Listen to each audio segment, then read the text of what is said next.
2 years into President Bola Tinubu's administration, insecurity remains a critical challenge across Nigeria, from Boko Haram and ISWAP insurgencies in the northeast to banditry in the northwest, separatist violence in the southeast, and rising urban crime. The country continues to face widespread threats, and Tinubu has inherited a fragile security situation upon taking office back in May of 2023, and responded with reforms, including appointing new military leaders. Now, in the Northeast, military operations have weakened insurgency groups, reducing displacement and reclaiming territory through sporadic attacks. The Northwest still struggles with rampant banditry and kidnappings.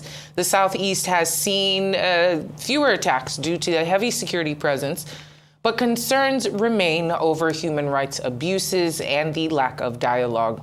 Meanwhile, major cities face escalating crime, while police reforms struggle with funding shortages and low public trust. Well, we will now be having a chat with a former director of the state's security services, Mike Ejiofor, on the fight against insecurity 2 years under Tinubu and how the administration has fared keeping the nation and its people alive. Thank you so much for joining us this afternoon for a conversation here on Newsday. Thank you. Thank you for having me. Well, what do you make of the gains or lack thereof in the last 2 years of the Tinubu administration, the fight against insecurity? Like we mentioned in the intro, we have pots of fire from the northeast to the southwest. What do you make of this? Well, it's quite disturbing. And, looking at 2 years of this present administration, when the administration came in, we had some challenges, and the government took the bull by the horn by addressing some of those challenges. You recall the attacks on Kaduna railway line and all those Kaduna Abuja road that was impassable. But after that, those gains that we made, suddenly in the last 1 year, the thing is escalating, and it's quite disturbing, to the point that the governor of Borno State, has been lamenting, raising the alarm that things are getting out of hand.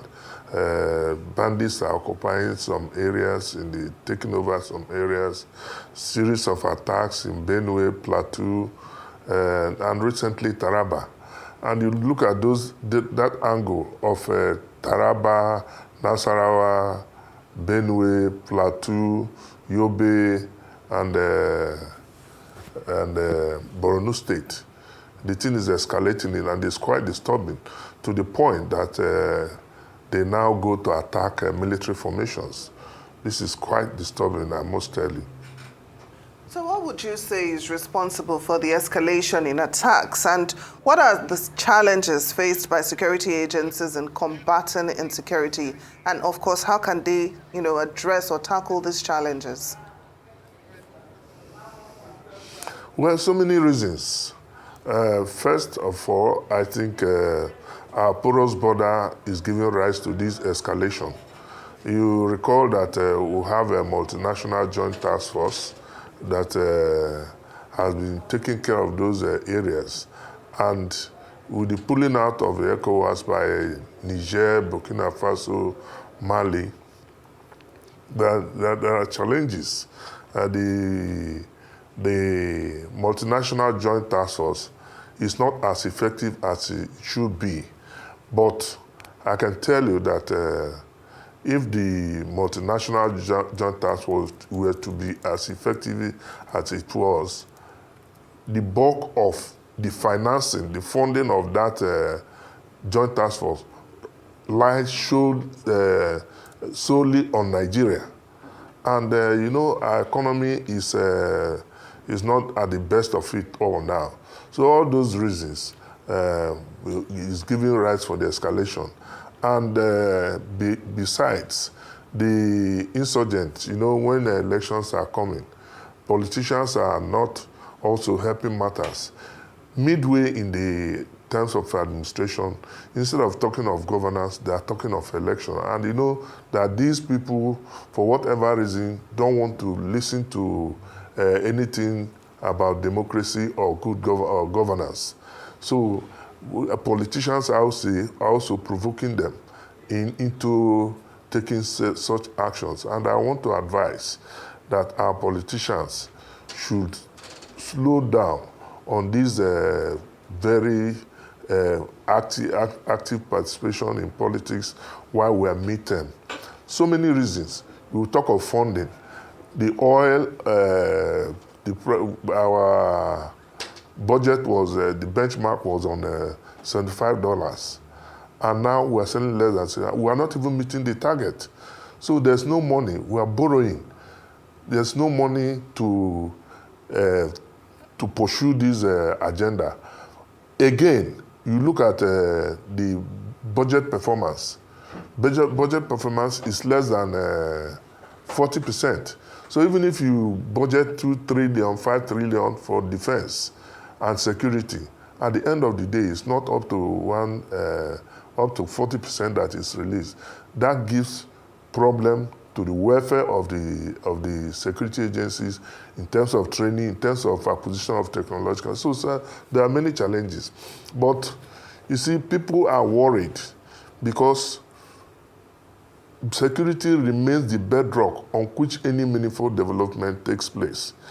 Other aspects are not aspects, but because security is the primary purpose of government, you see that there's a lot of problems. People are looking up to government to provide security. So until that is done and addressed properly, we'll continue to grope in darkness.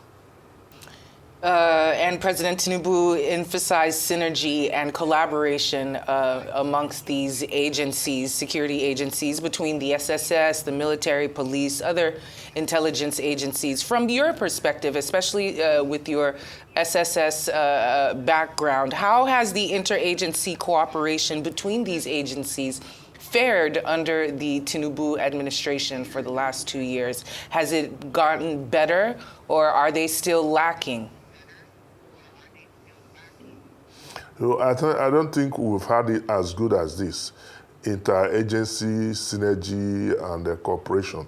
We never had it this good, especially with the assumption of office of the DGSSS. He's reaching out to everybody. The NSA is reaching out to everybody. So the synergy is there.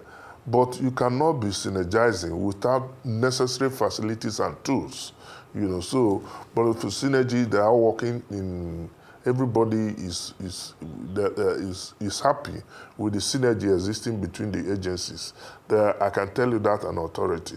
That is not the problem, but the problem is that the agencies are not only underfunded, we don't have people training, we don't have boots on ground. Police, which is the organ statutorily charged with the maintenance of internal security, doesn't have the manpower. You have less than 400,000. People are retiring in police strength. And out of this less than 400, over 120,000 are deployed to dignitaries.